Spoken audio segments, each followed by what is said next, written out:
views expressed by the hosts of the In Full Blume book club series are not necessarily those held by In Full Blume Media. Our hosts do not claim to be experts on the topics we discuss, but instead will express opinions derived from their own lived experiences. The In Full Blume book club is committed to exploring real issues that affect humanity. These conversations may be challenging and heavy, but we believe them to be necessary and hope they will be empathy cultivating and transformative for the host and for all of you. Please remember that these discussions are made for an adult audience, so view at your discretion.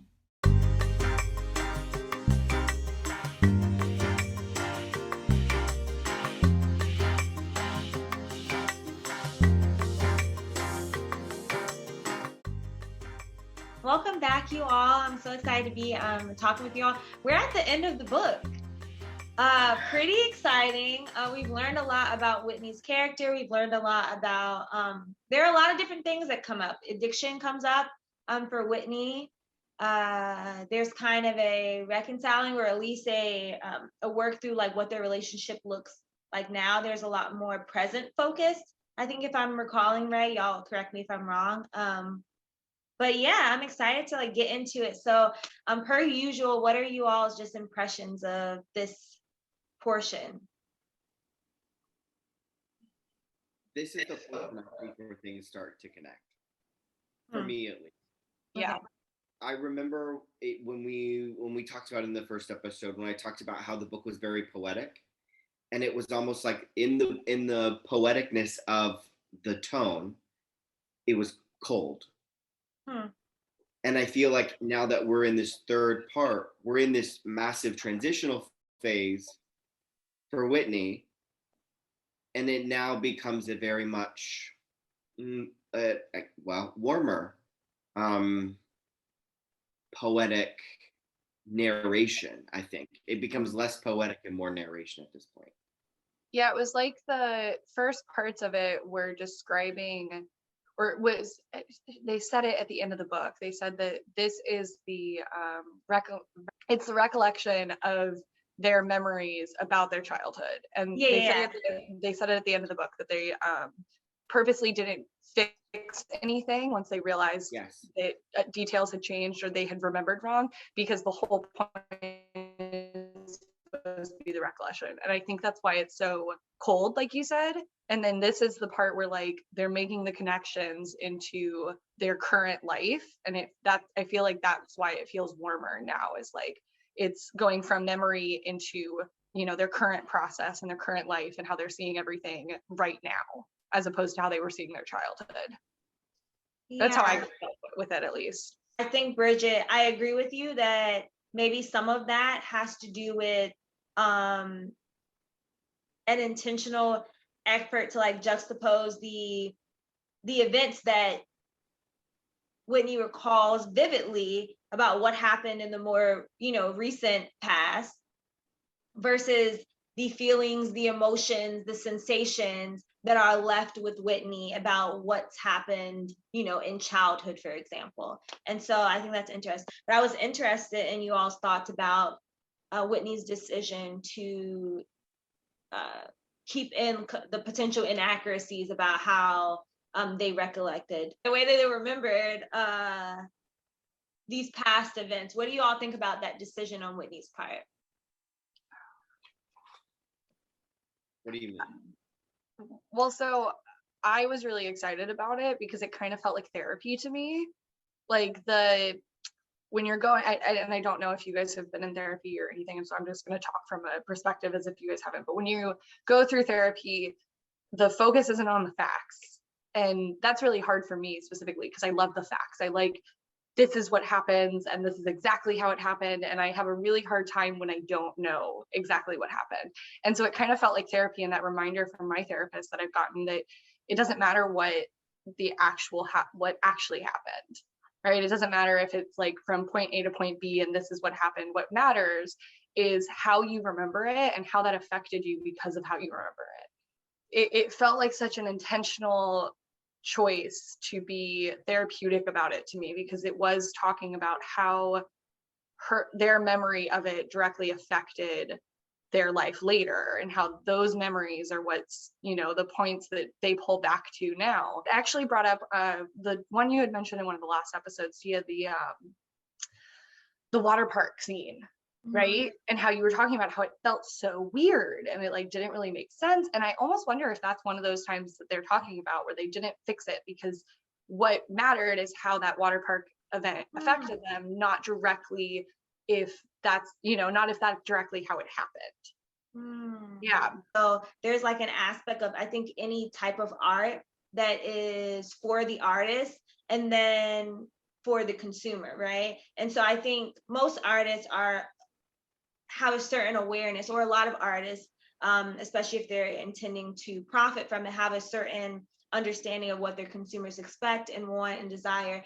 But I think there's also a part of art that's just art that may be therapeutic for Whitney. And so it's very possible that Whitney chose to do it that way just because it felt therapeutic for them. However, I do think it's very possible that that was an intentional choice. And if so, I thought that was, I don't know, a great choice, a powerful choice, because I do think that notes the importance of personal experience and how things impacted and affected Whitney versus like this happened. It's not, you know, it doesn't necessarily have to be a critique or an analysis of what could have went right and what could have went wrong and what Whitney's mom could have done better. You know what I mean? The point is that this is how Whitney developed into who Whitney is now, based on these feelings and these emotions and these experiences.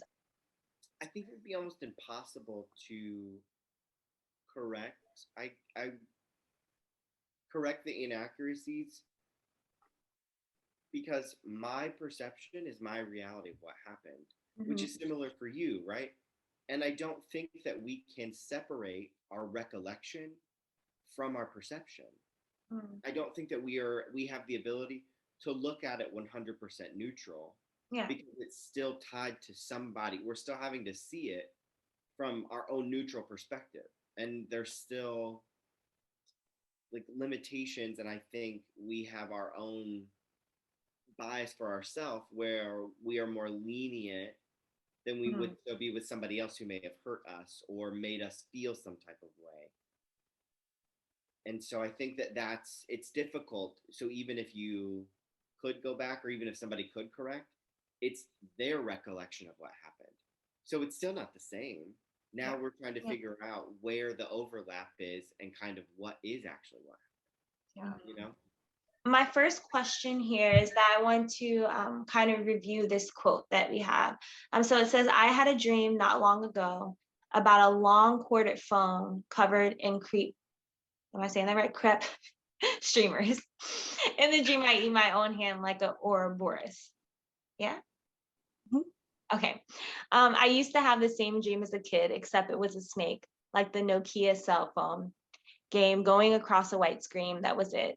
And prior to the game coming out, the dream figure was the line of pixels that sped up, along with the murmur of voices in the back. They would speed to yelling, a deep voice and a soft voice talking over each other, screaming eventually. Whenever I tell an adult I had a dream, whenever I tell an adult I had a bad dream, the only way I knew to explain it was the line had gone too fast. Does anyone have an interpretation of what these dreams meant, or what Whitney is trying to communicate by describing these dreams to the readers? So I had a similar dream growing up for a long time, actually, until I was about 23. I was still having this dream where it was these two blob figures, and they walk in front of me, and I'm like 4 in the dream. I'm really little, and they're going in a circle in front of me, right? And one stops and asks me for a paper clip, and I tell it I don't have a paper clip because I'm 4 and I don't have one, and it screams in my face really loud. And then this is why I connected to the dream she said so much, because I say it the same way. They start going too fast, and it's not running. They're going too fast. The line is going too fast, and it always woke me up in such a terror. And as I got older, I realized they're anxiety dreams. It's the bubbling anxiety, and that's why it's the line goes too fast. It doesn't. it doesn't make sense enough in your brain, but your brain is speeding up so quick and it's taking this like line of thought with it and just keeps going and going and going, and it's going too fast. So your brain can't process it. It can't hold on to anything. It just causes anxiety, and you just wake up with this feeling of like dread and worry and concern. And I kind of think that was what Whitney was saying in this too, is that it was this like anxiety it was their anxiety creating a dream for them to interpret, is how I always like to think of it. It's like looking through the lens of your own anxiety and seeing it just like, you know, speed up and watching it go. And I still, when I'm getting into like anxiety attacks, I still picture those like blobs running in a circle going, speeding up, you know. And so I really connected with that. Thank you for sharing, Bridget. That wasn't the same connection I made, but I did want to comment on kind of what you were talking about in regard to anxiety. I think it's interesting because when you're even talking about that dream, it speaks to what I feel like is my sense of anxiety. And I'm careful to use the word anxiety because I haven't been like diagnosed with generalized anxiety disorder. But I know when I've read, but I think I feel certain, and I think my therapist would agree, that I have been experiencing a high amount of anxiety, right? And when I get in that place, it just feels like there's too many things to do. There's too many things to think about. There's just always too much. And that shutdown, that paralysis comes from like, I can't handle thinking about, worrying about all of these things. And so I find it interesting that it manifested for you in that dream. So I didn't know what I cannot get this right. Ouroboros? Ouroboros, yeah. Okay, I did not know what, I'm sorry? I didn't either. Yeah, I didn't know what that was, so I had to Google it. I did see kind of a connection to the sun and the moon, but a lot of the connection that I saw, and I think my initial understanding of it when I like looked at it and what I recall from previous experiences with that that symbol was the idea of like a cyclical nature of something. And so what I heard was kind of the idea of eternity and of the full cycle and of things always coming back. In a lot of this portion, Whitney kind of talks about their struggle with forming an addiction to alcohol. And so I saw it as kind of a representation of the cycle of alcohol abuse in Whitney's family. I wonder if there's like that connection to like, you have to break the cycle, you know, like that's always the thing you talk about when you come from a traumatic childhood is, okay, well, are you going to be the person that breaks the cycle? And there's so much pressure and emphasis put on that when you come from a traumatic childhood, you know, is like, you have to be the person that does this. So I wonder if that kind of goes into that as well, is that's why they mention it, is that it's, you know, they have the alcohol abuse, they have the self-harm, they have the debilitating headaches that they make a point to mention, but it doesn't really fall into anything other than a connection with their family. Like they don't go into debilitating chronic illness or anything that much. They really just talk about it as the connection they have to their mom and to their Grammy. Right. Yeah. So this next quote says, mom's love for me has always been the most painful part of mom's love for me has always been the most painful part of my body. A stigmata, kind of. So I wanted to know, what do you all imagine this quote is meant to communicate? And I will, I'm not sure if you all are familiar with what a stigmata was. Again, I wasn't. But for some context, this is from Britannica.com. So I feel like this is a good resource. But it says stigmata in mysticism means bodily marks, sears, or pains corresponding to those of the crucified Jesus Christ. That is on the hands, on the feet, near the heart, and sometimes on the head or shoulders and back. They are often presumed to accompany religious ecstasy. A stigmatic person may temporarily or permanently have one or more of these wound marks, which may be visible or invisible to others. According to the Roman Catholic Church, the presence of stigmata is a sign of mystical union with the suffering of Christ, and a genuine stigmatic must have lived a life of heroic virtue. I have watched it as the mother is so in love with the idea that Whitney was assigned female at birth and is biologically female. Has a gender identity that is different. But I think Whitney's mother is still in love with that daughter, the concept of the daughter. And so I see it as the mother's love is the most painful part of my body, because my mom loves my body so much, but I hate it. It is the most painful part of who I am, the physical part, because it doesn't represent what's on the inside. Because if you'll remember, as we get closer to the end, do you remember when Whitney goes to the mother's house to visit, and the mother takes them out to the altar for the children? And Whitney's representation on the altar is a little girl reading. And Whitney talks about the crack down the back and the crack down the skull. And as I was reading it, I was like, because Whitney emerged out of that. That's why they think it's the perfect representation, is they were split down the middle and they were able to come out of that shell. So that has like been my like thought as we've transitioned. And that's why I think the mother's love is the stigmata of their body, because it's what they want, but it's the most painful reminder of like, I'm not fully who I am yet. Oh, Joshua, that gave me chills. I enjoyed that interpretation. Essentially, my interpretation was it was, as you mentioned, the definition for stigmata too, is that one of the spots is invisible but can be next to the heart. And I was looking at it from the perspective of like having a childhood that was less than ideal, having a mother who doesn't mother you in the way that you want to be. They even say that at some point in the book. They say who has ever been mothered the way they wanted to be. And that deep love their mother has for them is painful, because there's so much wrong in their relationship, and there's so many heavy things that have happened between them, and there's so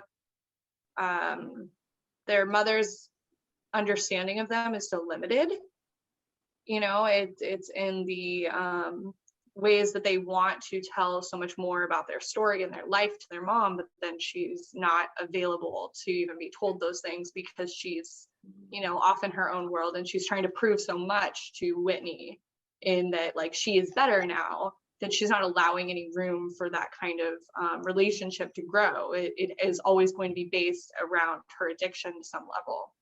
So it's kind of like the melding of the two interpretations to me too, is what I'm like doing in my head now, of like what you were saying, Joshua, about feeling like the connection their mother has to their body, to their female body, is so strong, but then there's just so much complicated past and history, and there's so little room for understanding now, because Whitney's mother is always trying to project how much better she is, and she's so stuck in this like childhood mothering, right? Like she tried to get her to like lay down in the field with her and pretend to be a deer, and like maybe that's just the emotional immaturity of their mother. It's definitely part of it, but then there's also the aspect where like they didn't really mother them that often as a child.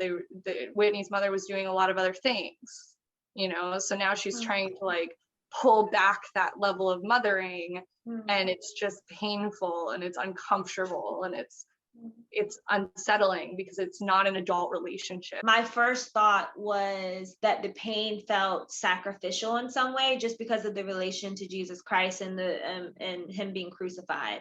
And so that was my initial connection.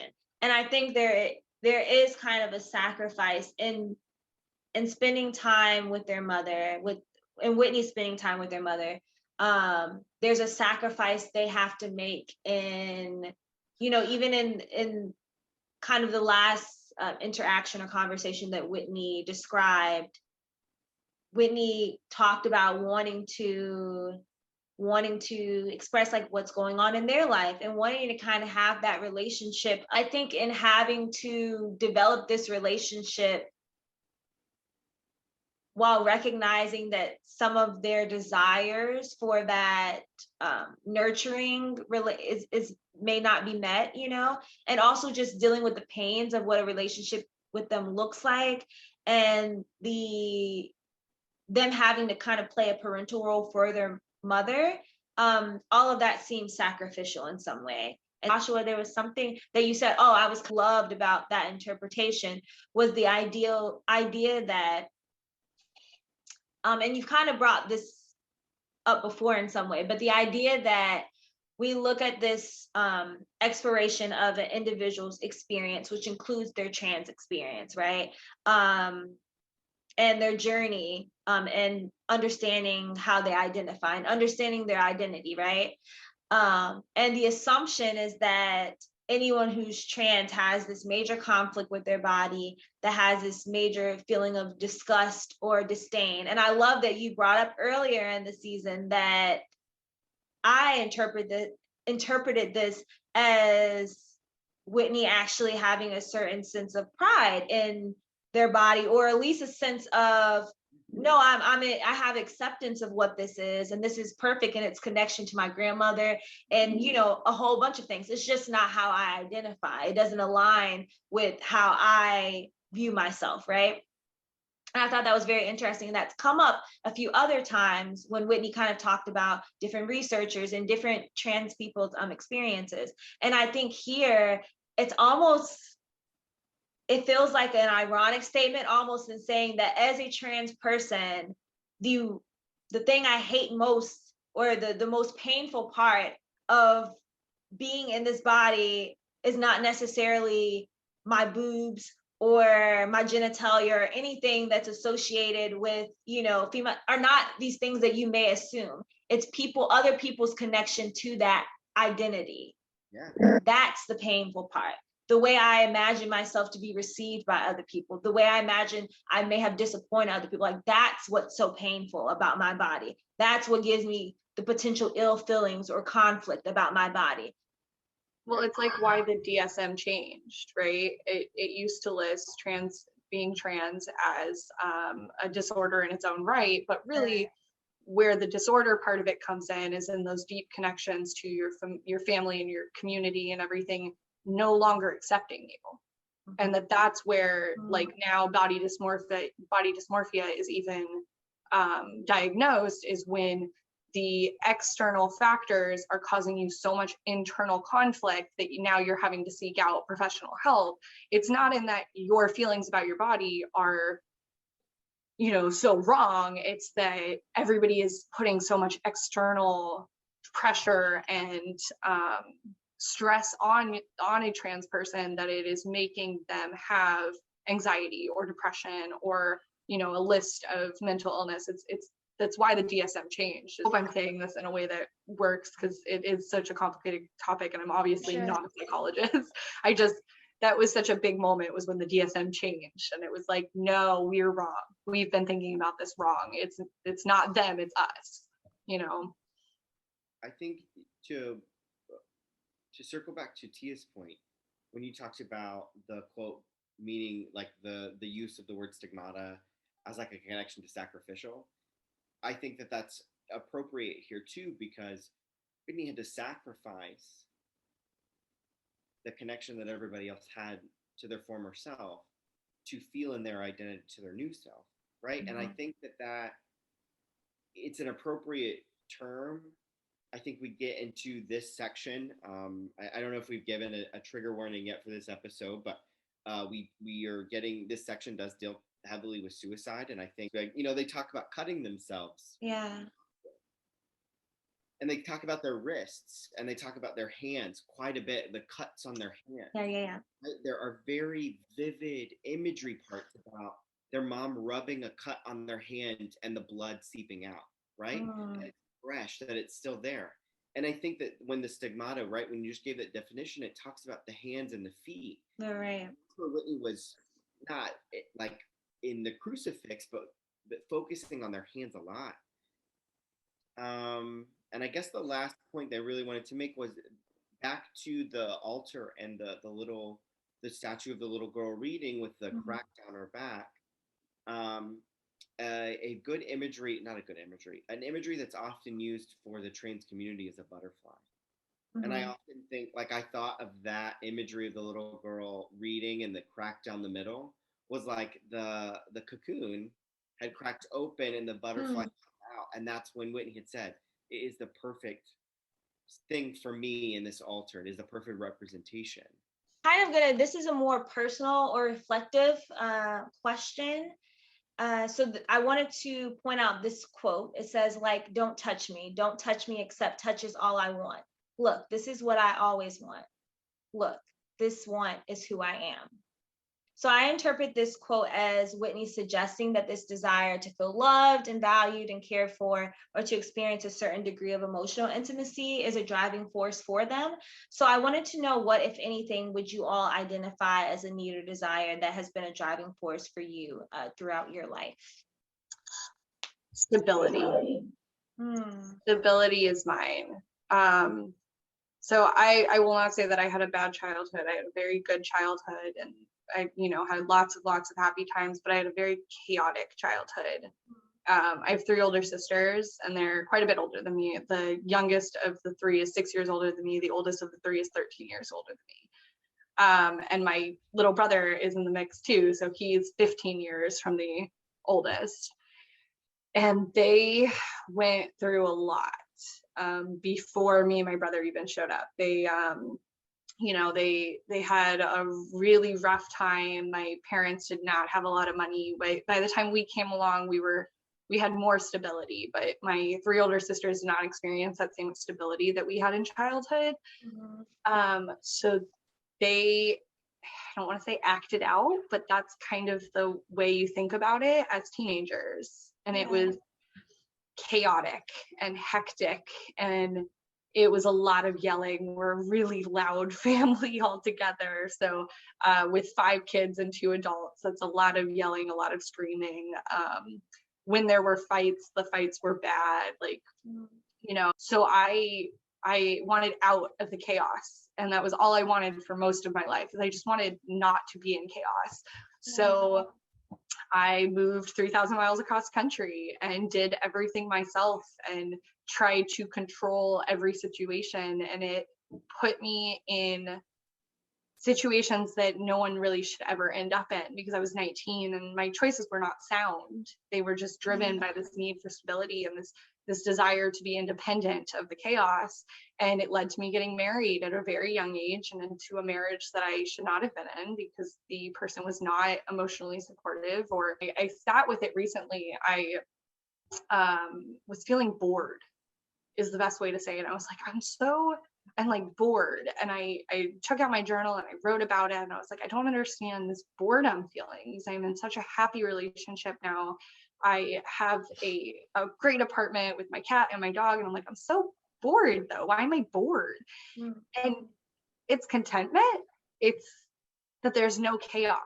And I'm not waiting for chaos. I'm not about to, lose my job and lose my apartment. I'm not about to be in such financial strain that I can't handle anything. All of those things dissipated, but I was left feeling bored because my brain lived on that adrenaline and on that stress for so long that now stability, which I thought was what I wanted, was this driving force behind everything I did for so long. It felt wrong. So there's this great book. It's Codependency by Melody Beadle, I believe is her name. And it talks about that in really great depth of once that codependency is gone and once that adrenaline kick is gone, you're left feeling drained and you're left feeling like there's nothing exciting. And, people talk about it when they get on depression and bipolar medication too, is there's no kick anymore. And you don't understand why there's not a kick, but really it's just that there's healthy situation around you and your brain's not used to it. And you have to retrain your brain and your mentality to enjoy those boredom moments and enjoy that comfort. Oh, I think that there is a desire to be greater, I guess, than what my parents were able to achieve. And I don't mean that in a disrespectful way. It's just, I have seen my parents work their whole lives to get to where they're at. Yeah. They didn't take some of the opportunities, and they didn't make some of the choices they should have when they should have made them. And I want to make sure that that is what I'm doing, because I don't want to spend my life living to work, Yeah. And so, but I also want to have a life that has that is meaningful and that has a deep connection. I think that there's been a lot of times in my existence that I've gone through loss, and loss that is caused by myself, but also loss that, I was kind of forced through, that I didn't really have a choice to be in. Mm. And so I want to have, as Bridget mentioned, a sense of stability. Um, I don't feel that I've ever had an example of stability in the form of love, like with between two people Yeah. that was like unconditional. And so I have done my best to teach myself what unconditional love means. Mm. Um, and that has been tough because you got to love yourself unconditionally. Mm. And I think that that has been the hardest thing to kind of process through, and like be the driving forces, and knowing that there are these things that you want to accomplish, but you have self-imposed some of these blocks that limit you at times. And that is kind of, it's like this weird catch 22 of, you want to be great and you want to be better, but you also are like getting in your own way, and you just need to shut up and just let it come to you, because it already has. I would say for me, some things that my therapist helped me uncover was, one, I have a tendency to relate my value to accomplishments as well as to other people's perception of me. And so I think that's been a driving force, this want to feel valued. I grew up kind of being a little bit of a golden child.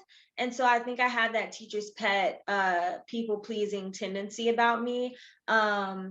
Because very early on, I start to associate my value with a sense of positive reinforcement. I think I start to identify myself that way. And so I really struggle when I don't align with that ideal of myself.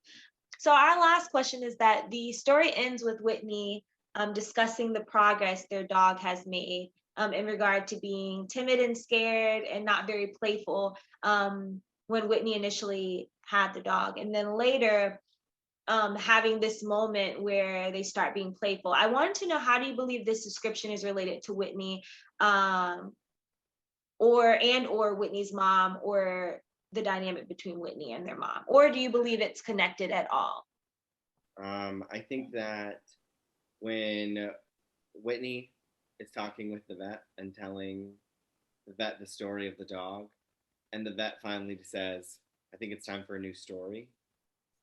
I think that that was Whitney's aha moment, that despite the trauma that you may have gone through, and despite the things that you may have felt and the things that have inhibited you, you can have a different story if you want.